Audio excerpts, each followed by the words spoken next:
কথাগুলো কেমন জানি নানা রকম বাঁক খাচ্ছে, স্পষ্ট হচ্ছে না, নির্দিষ্ট হচ্ছে না। কম সংস্কার চাইলে ডিসেম্বরে, বেশি চাইলে জুনের মধ্যে নির্বাচন। তাহলে কি দাঁড়ালো?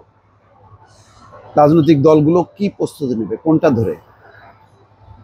তারা বলবে যে আমরা কম চাই, কম চাইলে কম চাই চেয়ে যদি তখন ভালো কিছু না হয় দায় দায়িত্ব কে নেবে? সেজন্য রাজনৈতিক দলগুলো বলছে যে ন্যূনতম সংস্কার, কম বেশি না। কম বেশি এটা তো বিপজ্জনক শব্দ।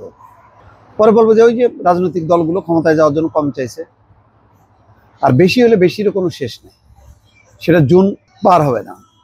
আর যদি কমই হয় তাহলে সেপ্টেম্বর অক্টোবরে না কেন?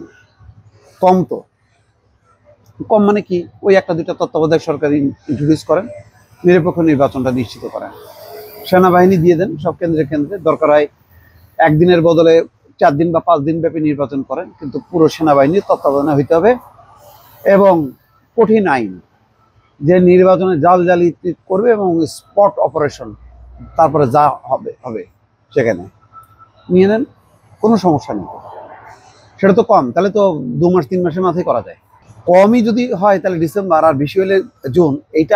এই অবস্থা পার করার মতন অবস্থা নেই।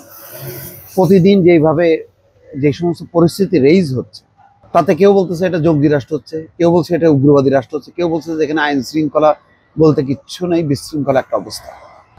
এবং পুলিশের চেইন অফ কমান্ড শেষ, প্রশাসনের বিপর্যস্ত।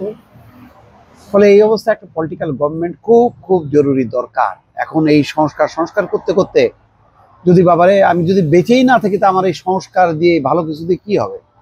বাঁচাইতে হবে। এখন বাঁচানোর মতন অবস্থা কিন্তু নাই। মানে গুলশানে যে যদি মধ্যরাতে হামলা চালায়, হিজবুত তাহরির যদি এখন রাস্তায় নামে, তাহলে কোন জায়গার কি আছে?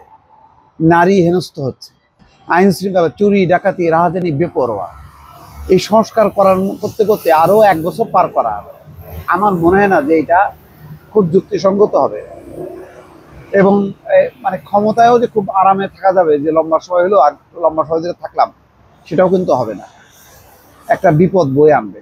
সেই কারণেই বলছি যে উইলিয়াম বি মিলাম এবং ভ্যানিলোভিচের 2 মার্কিন সাবেক রাষ্ট্রদূত তার সঙ্গে সাক্ষাৎ করেন। সেখানে তিনি বলছেন যে 6টি কমিশনের সুপারিশ করা সংস্কারের বিষয়ে সংলাপ শেষ হওয়ার পর রাজনৈতিক দলগুলো জুলাই সনদে স্বাক্ষর করবে। করুক সনদ, এখনই করে ফেলুক।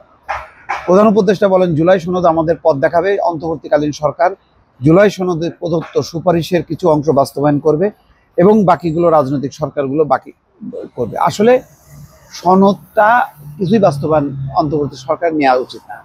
একটা কমিটমেন্ট বা সুন্দর একটা ঘোষণাপত্র তৈরি করে বাস্তবায়নের দায়িত্ব নিতে হবে রাজনৈতিক দল, যারা জনগণের ভোটে নির্বাচিত হয়ে আসবে। এটা গণতন্ত্রের কথা, সংবিধানের কথা, আইনের শাসনের কথা। আর অন্তর্বর্তী সরকার, সে তো আর কোনো ম্যান্ডেট নেই।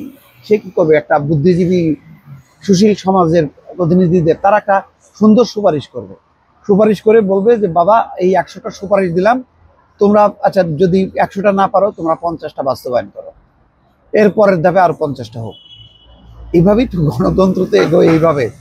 এইভাবে একেবারে সবকিছু কমপ্লিট করে দিয়ে আমি যাত্রা শুরু করে দেবো, একেবারে ইউরোপ আমেরিকার গণতন্ত্র চলে আসবে বাংলাদেশে, এটা মনে করার কোনো কারণ নেই। সুতরাং আমি আবারও বলি, সাধু সাবধান।